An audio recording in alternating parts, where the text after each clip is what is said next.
Tilson, if you would, please, you'd come forward.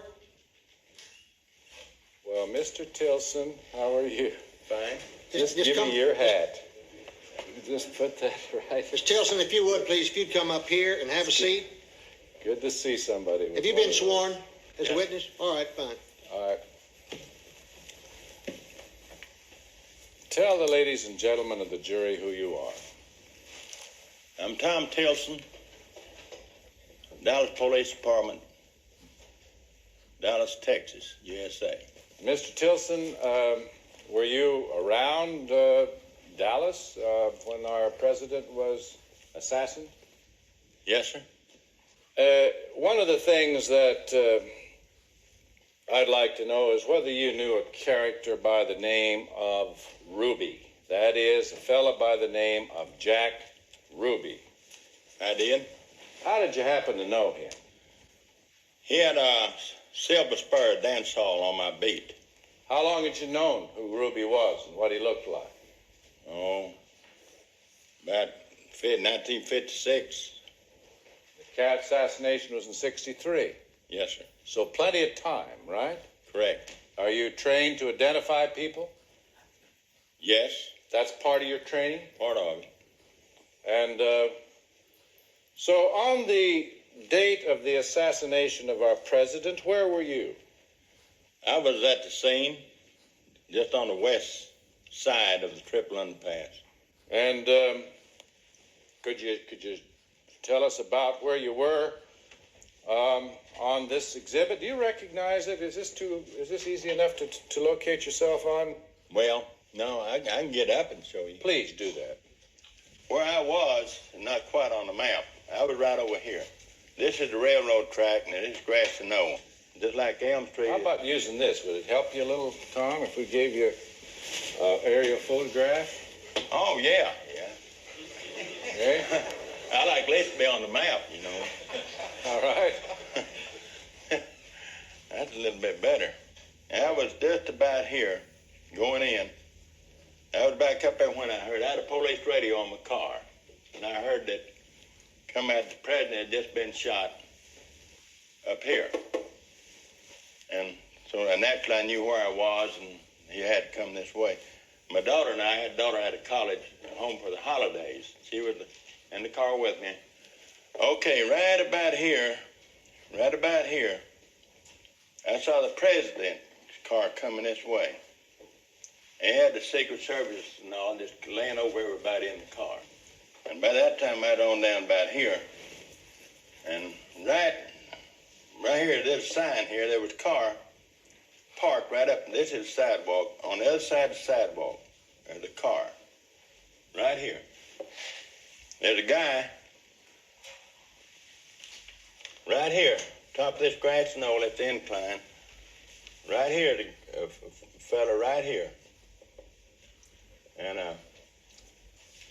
he came down this grassy knoll behind this sign, and when he got to the car, he was about the front of the car. Okay, he didn't go around the driver's side. He went to the back window of the car and threw an object into the car. What did the object look like? Well, he had it under his coat, and I didn't see it. And he came back to the front of the car and went around the front of the car and got into the driver's side. Then he'd come back off the curb into the street. The president's car had already gone. And he came on over here. This concrete right here gives out because Main Street traffic coming out. Anyway, I went on up this way real fast and caught up with him just as the light turned. And I went on, followed him on the industrial. During this time, I told my daughter to get a pencil and paper out of the car pocket and write the last number down. The license number? Last number of the car, which she did. And when we got up on 30, headed towards Fort Worth, I started to pull up at the side of his car. And I said, it's not worth it. Not worth what? Her getting shot. If he'd had a gun in the car seat, all he'd had done was shot. And then it'd have struck my daughter. or me, or both of us. All right. So I fell back and took the first exit over the river and used the phone and called the number in to homicide. And somebody up there took it down. Now, what happened after you gave the police that number? Did anybody ever call you back? They never contacted me about that at all. Thank you, sir. Now,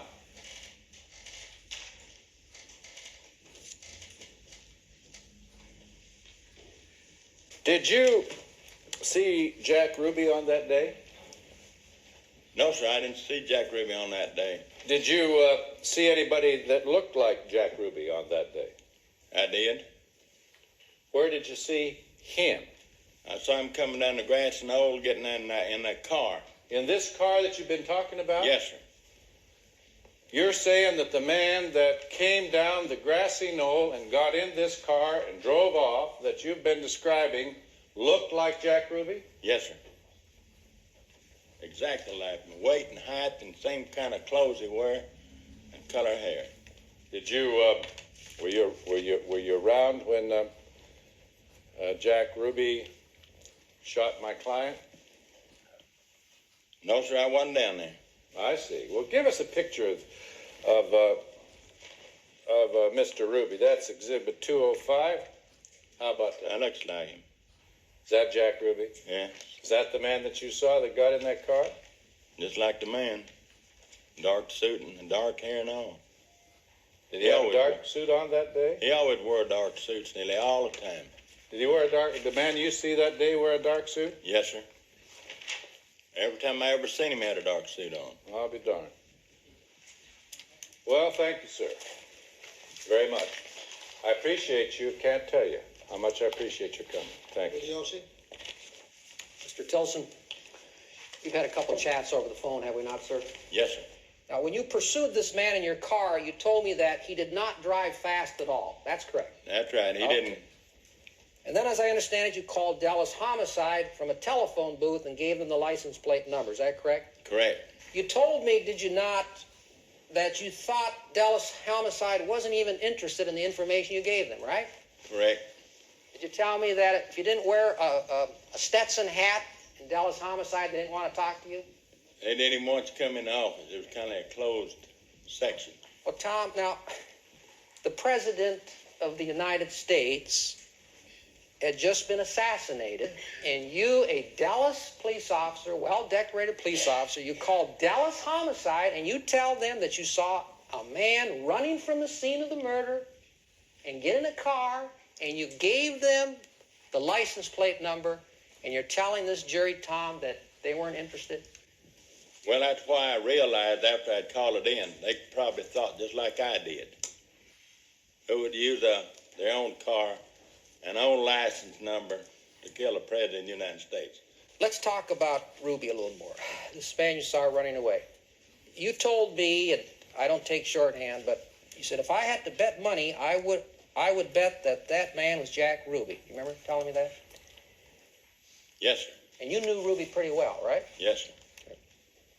For the record, Jack Ruby was seen by one witness at 12:25 at the Dallas Morning News office, placing his regular weekly advertisement for his nightclubs, and by another witness at 12:40 in the same office. Now, you felt that Jack Ruby is the one that killed President Kennedy, right? I couldn't swear to it. But, I mean, you have that feeling. The person I chased from the grassy knoll is the one that killed the president of the United States. Oswald did not kill the president. Okay. He shot the president trying to, but he didn't kill the president. So the fellow that you saw running away, whom you believe to be Jack Ruby, you feel that he's the one that killed the president? He's the killer. Later on TV, you see that Oswald was arrested for the murder of the president, right? Correct. Didn't you say to yourself, hey, they got the wrong guy, they should pick up Jack? No, not until Jack shot him. When Jack shot Oswald, I said, nah, be darned, that's old Ruby, all right.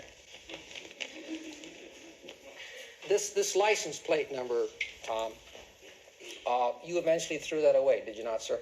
I kept it for a few years to when my wife died, I cleaned the whole house and everything out and went through all the drawers and all of my police stuff. I'd retire, and I said, I'll never need this last number anymore.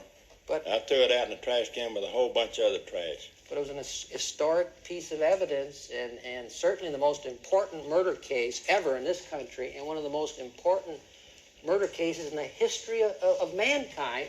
And you had enough room in your home. You didn't have to throw that piece of paper away, did you? No, because I held it a while and looked at it and thought. I said, well, homicide didn't care about it. FBI didn't care about it. CIA didn't care about it. And it's been all these years. Why keep it?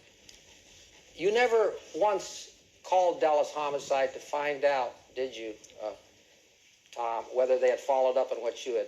No, I didn't dare go in the office. I didn't have a white hat. Thank you very much, Tom. Thank you very much. You may step down.